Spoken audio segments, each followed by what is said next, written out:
Bonjour à tous, bienvenue sur Sénégal Direct. Aujourd'hui, nous faisons le résumé de l'actualité sénégalaise et internationale de la semaine du 2 au 7 février 2026. Sommaire au Sénégal, visite historique du président Diomaye Faye au Congo-Brazzaville, Conseil des ministres riche en annonces et focus sur l'éducation de base. À l'international, l'affaire Epstein refait surface avec une libération massive de documents choquants, tensions États-Unis-Iran et drame en République démocratique du Congo. Allons-y pour ce décryptage détaillé. On commence par la diplomatie nationale. Les 2-3 février 2026, le président Bassirou Diomaye Faye effectue sa première visite officielle au Congo à Brazzaville.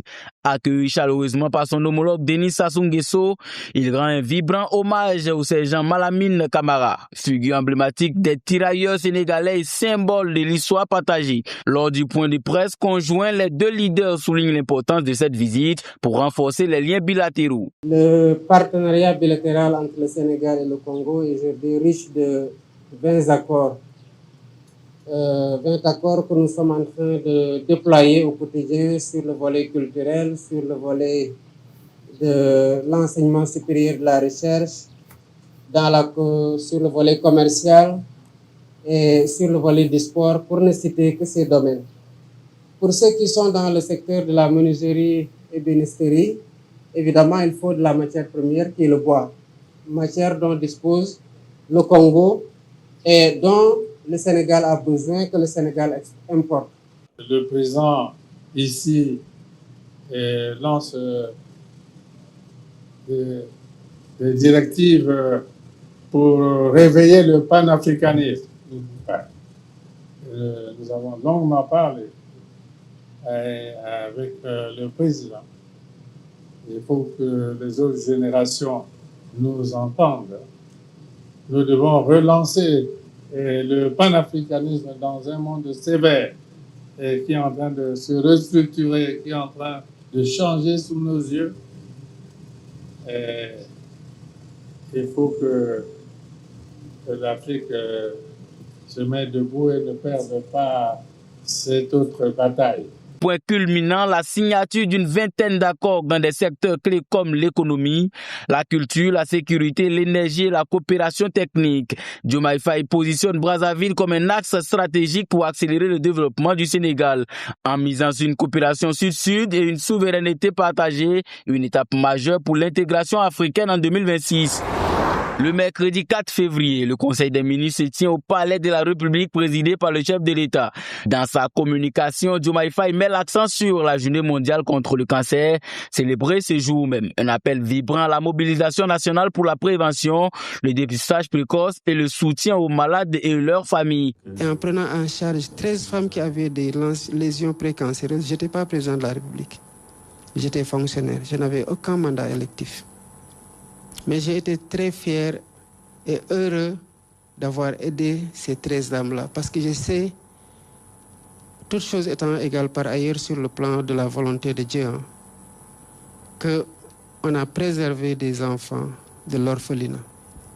On leur a donné la chance d'être accompagnés par leur mère. Et ça, c'est la responsabilité de chacune et la responsabilité de chacun. De se dire qu'à son niveau, il y a quelque chose à faire.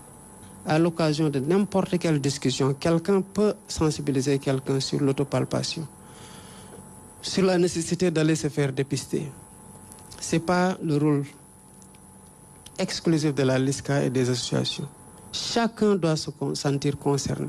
Des nominations importantes ont été annoncées, notamment Babaka Abba au poste de secrétaire général du ministère de la Culture, de l'Artisanat et du Tourisme en remplacement de Seynabou Niang. Il faut préciser que cette décision s'inscrit dans une restructuration plus large pour une administration plus efficace et tournée vers les priorités sociales. Du 2 au 7 février 2026, c'est aussi la Semaine nationale de l'éducation de base, lancée à Thiès dans la région de Thiès. Le thème porte sur l'intégration des valeurs civiques à l'école et l'amélioration de la qualité de l'enseignement primaire. Le ministre de l'Éducation nationale a insisté sur le fait que 2026 sera l'année de l'équité et de l'innovation éducative pour former une jeunesse responsable et compétitive. Cette édition constitue un moment fort de mobilisation citoyenne en faveur de notre système éducatif. La célébration de ce 25e anniversaire ne saurait se réduire à un simple rituel commémoratif. Elle se veut avant tout un appel renouvelé à l'action collective. Elle nous rappelle que l'école ne se limite pas aux infrastructures et ni aux manuels scolaires. L'école est également un espace de vie, de protection, d'épanouissement et de préparation à l'avenir. Autre point à noter, des débats émergents sur la violence sociétale avec des entretiens d'avocats impliqués dans les incidents post-Cannes au Maroc, qualifiés de problèmes sociétals réels. La presse évoque aussi une restructuration profonde en gouvernance des technologies et l'arrivée imminente d'une délégation internationale signe d'un Sénégal attractif sur la scène mondiale. Passons maintenant au monde où l'affaire Epstein refait surface de manière explosive dans le récit des scandales impliquant les élites.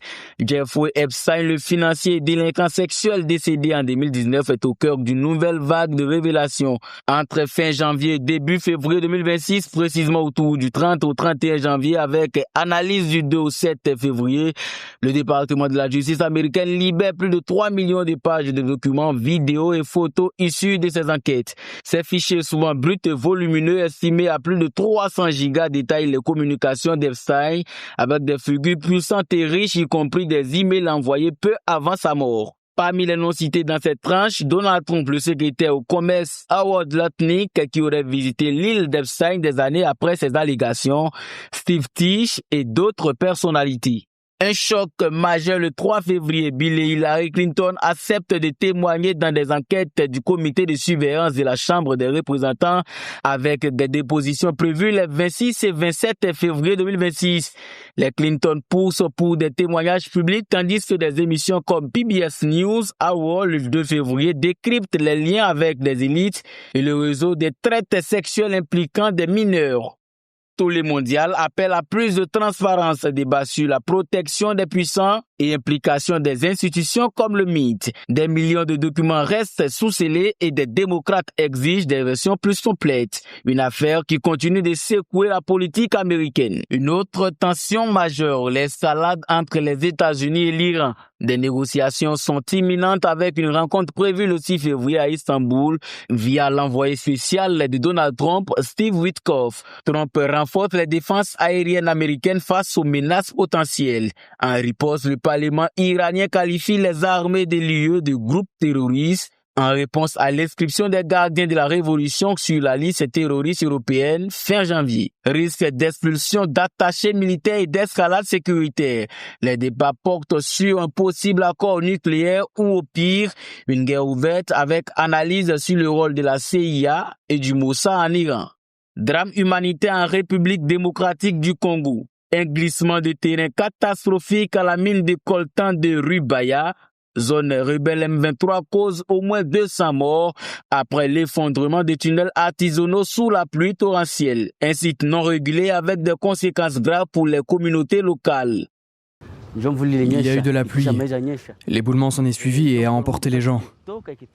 Certains ont été engloutis, d'autres sont morts dans les pluies. Beaucoup sont encore coincés à l'intérieur. Enfin, la session du Conseil exécutif de l'OMS du 2 au 7 février 2026 adopte des décisions clés sur la santé globale via webcast. Négociation paix en Ukraine potentiellement à Abu Dhabi les 3 et 4 février 2026 et catastrophe au Japon avec des chutes de neige records causant au moins 30 morts.